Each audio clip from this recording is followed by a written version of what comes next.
Today's date is August 6, 2019. I'm here with client Carl Barnes over at the Genesis Rehab Center. Carl, good afternoon to you, sir. Good afternoon. Give us your age My age is 48 years old. and tell us where you were born. I was born in Annapolis, Maryland.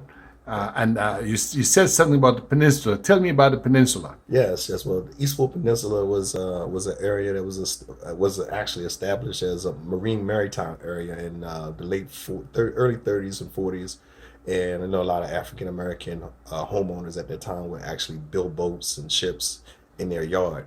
So you're saying to me that in Annapolis, Yes. the capital of the great state of Maryland, Yes. African Americans on that peninsula were boat builders. Boat builders. Tell me about that. Well, a lot of them had waterfront property was not hot then, and particularly at this time, with through gentrification, they used to push all African Americans toward the water so they wouldn't be in town. So while everyone else was in town, your African Americans lived on the water, and they had houses on the water. There was nothing to come out their house and just walk literally right to the water. So what our ancestors did at their time, knowing that boat building, boat repairs, oystering, fishing, they took advantage of it. So literally, they would actually build boats in their backyards, push them out in the water, and then take them to whoever was buying them at that time.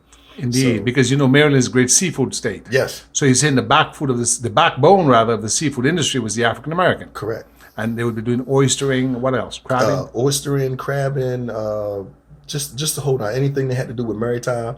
From I would say probably from the 30s up till probably the 70s, African Americans were the backbone of it. It's the two main sources of income in our area at that time was the Naval Academy. The Naval Academy hired more African Americans from this area and has retired more African Americans probably than any other job in Anne Arundel County. So, like I said, all of my uncles. And that's the U.S. Naval Academy The at U.S. Naval Annapolis. Academy, yeah. My father, my uncles, all of them were steam fitters, electricians, cooks. My mom's retired nurse from the Naval Academy, so that was a big employer. And so fast forward to today, we've lost a lot of that real estate. But the one prime area or prime real estate now that's kind of a hot ticket item in Eastport is the Pillspring Club. The Pillspring Club was a club. Pillars. Spell that for us. Perlessren. And the reason why it is called Peerless is because when the guys who used to build boats, right across the street from the Peerless, before there was the Peerless, it's just an open field. So the guys that used to build boats, they didn't have a pier, so they literally would pull the boat into their yard and build it. So, but after hours, a lot of guys from the Naval Academy and the guys that built boats, they used to sit in this open area, and they used to socialize, just like guys do. So they had a bet. Two brick masons had a bet in this open field who could build a better wall. So one built one wall, one built the other wall. And fast forward history, that's how the Pillspring was established.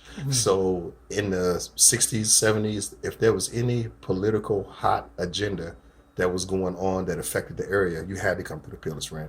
So the Pillars became almost like a political organization or a community development organization. Correct. It was a community development organ. It was more than just a club, but it was a community development piece to it. It was a political piece to it. They are the first. And I could be wrong, and so I can speak for Anne Arundel County, but I can't speak for the state of Maryland. But they were the first organization to have an actual traveling basketball team in the 30s. So, like now in Annapolis, you have Hilltop Lane, which is a big area for the Y, but before the Y was the Y, they actually... You're talking about the YWCA. The YMCA. Correct. YMCA. Before they had the summer leagues, which was a big thing in our community, it actually established in Eastport because of the Pillspring. Indeed. So, And all of this discussion, the reason I wanted the tip recorded this afternoon was because we were talking about the Tuskegee Airmen and the importance of our young people joining community organizations. Correct. How important is that? Oh, it's important. I think that, and particularly for my generation, I think we came up in a generation where our focus really has gotten away from community development, and it was more about personal empowerment. So, somewhere along the line, we got twisted between buying BMWs and forgetting about our counterpart that may not be doing as well as we are. So community development is important, that the same way that we have the opportunity to save what our generations have done, we owe it to the generations after us. So that is in place so that they can build on. Indeed. So basically we have to maintain the ladder so folks can ascend. Correct. And not kick the ladder down behind us. Correct. Indeed. Correct. In light of current events, how important is it? First of all, you're a serviceman. Correct. So I want to thank you for your service. Thank you. Tell us where you served and how long you served. Oh, wow. Okay. I started my career and graduated from Annapolis High in 1989. Went into the U.S. Navy in 1989. And my first duty station was, went to school first in Great Lakes, Illinois. What did they teach you there? I was an electrician. I went to electrician school there. And I was also sent to the John F Kennedy. And once I got to the John F Kennedy. Now, the John F Kennedy was a nuclear cruiser. A nuclear carrier. Well, it was a conventional. It's conventional carrier? It's a conventional aircraft carrier.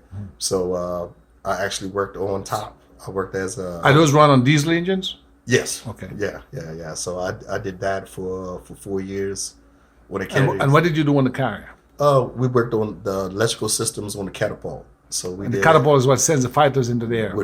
This is everything that comes off the flight deck. Every plane that comes off the flight deck, other than your helicopters, are being propelled through catapults. Okay. So I did that for 4 years, and then after that, I did what you call a rate switch, and I became a CB. So I was in Gulfport, Mississippi, and I was with a CB unit. CB, and that's Construction Battalion. Construction Battalion. Yes, correct. And I ended my career. As a matter of fact, let me just put a plug in for the US Seabees. Yeah. When I was a kid on Dominica, we had a battle hurricane in 1979. That's 10 years before you graduated. Uh-huh. Hurricane David.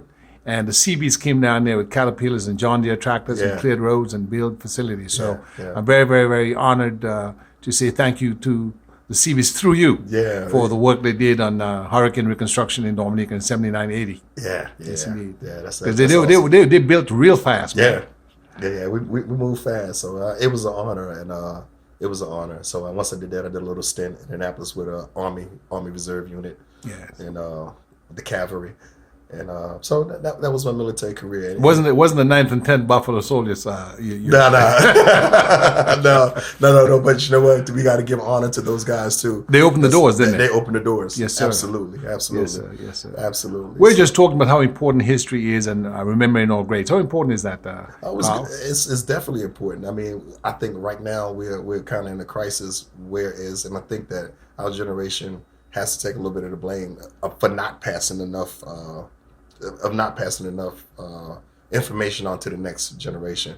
I think we're losing because the information is not being passed on. We're not getting the participation in the HBCUs like we need to. Yes. So when you say HBCUs, you mean historically black colleges and universities. Black colleges, correct.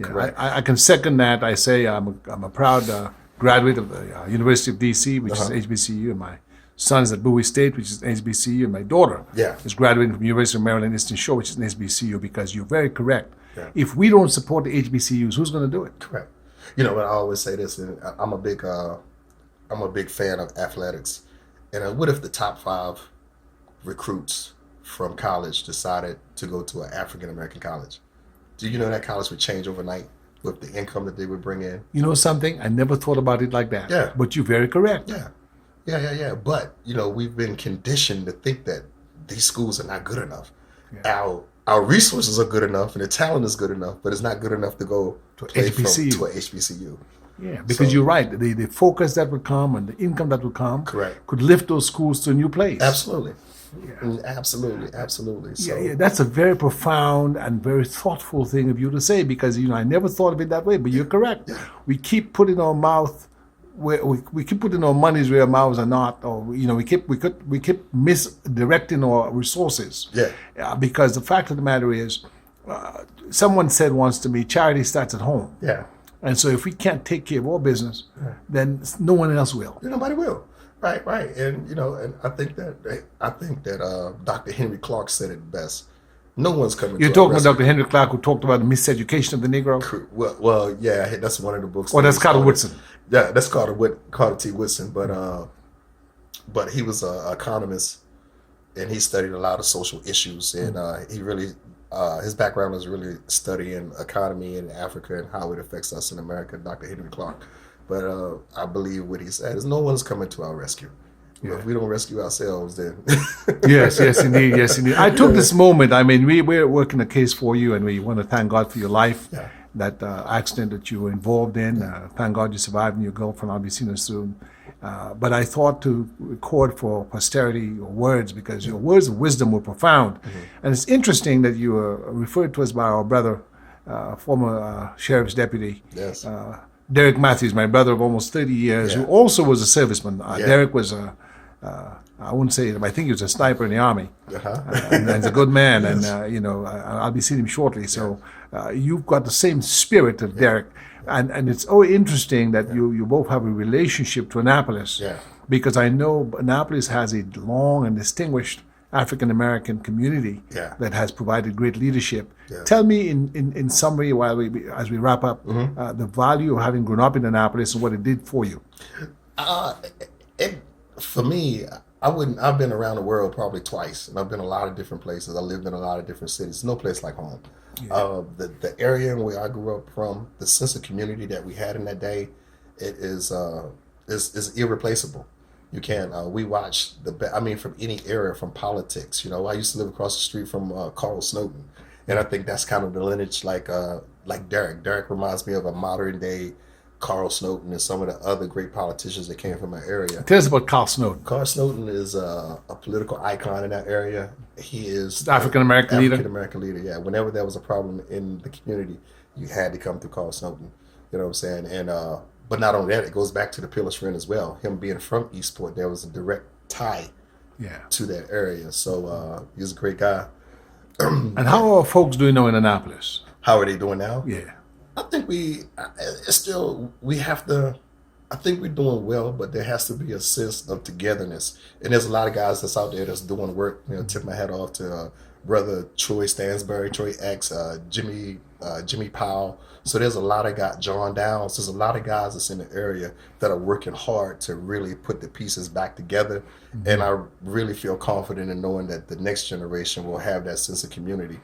And but there's an economic piece that we have to work on. That's right. Yeah, no, we said power without economics, it leads you back to that's square right. one. Yeah, that's right. You need to have the politics be tied up with the economic. Correct. If you have political power with no economic power, it's no power at all. No power at all. And so maybe what we can focus on when you get better is to doing a unity festival that has an economic conference piece to it, and then a good unity festival, or maybe end up with a crab feast or some seafood feast. Absolutely. And we can do it on an annual basis so that the history of Annapolis, the African American Museum, I took my kids, I think it's a Douglas Sojourner Truth or Douglas Harriet Tubman Museum next to the courthouse. Next by Church Circle. So I took my kids there a long time ago, and the University of Maryland Eastern Shore did a function there a couple of years ago. So we can do something in partnership with them. So we can keep the history going. Absolutely. But not have it just for nostalgia purposes, but have the history be an incentive, be a spur, be a motivating factor. Absolutely. So we can continue to build the beloved community. Any final words, Carl? As we wrap up? I just think as a community, we can't be satisfied with emotional victories. We need tangible evidence that we've done something, that we've accomplished something. So just the economic empowerment is, I think, where we have to be focused at as a community. And I believe we're going to get there. I think we got great people at the helm, such as yourself, and everything that you're doing. And I also want to take time to thank you for all the sacrifices you're doing and representing, me and my family.